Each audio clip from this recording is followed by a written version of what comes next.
Good morning mga kapuso. Ako si Dr. Mike Posisyon, isa General Cosmetic Surgeon, kag ako ang inyong morning doc.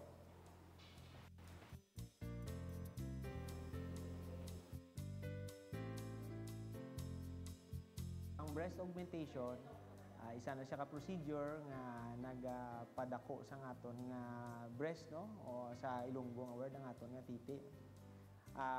Duwa na siya ka klase sang procedure, no, pwede nga may implant kag pwede nga wala sang implant. Maghambal kita nga wala sang implant, pwede mangbutang kita sang isa ka parte sa lawas ta, no, like fats nga pwede ta ibuta isaylo dira sa aton nga area sang breast para nga mapadako siya. Tapos maghambal naman kita ya implants. Implant naman ang aton nga ibutang, no, like mga pareho sini, no, silicone implants mo nang aton ibutang sa sulod sang area sang breast para mapadako naton siya. So duwa ni siya ka klase ang silicone implants nga ginagamit nato para sa breast augmentation. Ang implant nga may ara sang textured nga coating, no, kag ang implant nga may ara sang smooth nga coating, no. Although subong nga panahon mas ginagamit naton ang mga implant nga may ara sang textured nga coating kay mas less ang ginatawag nga complication nga contracture, no, as compared sa mga smooth nga implants.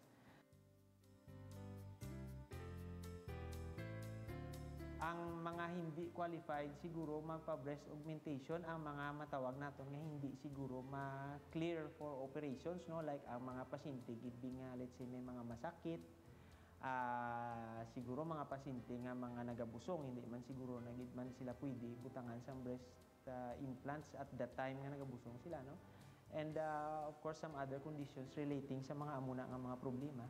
But otherwise, kung ikaw man ikaw tao nga wala man niya sang medical problem kag you wish to undergo such a procedure, pwede ka man niya magpakonsulta sa mga doktor kag magpa-assess kung ano ang pwede sa imo nga procedure kag kung ano ang available sa imo nga mga options in terms of implants.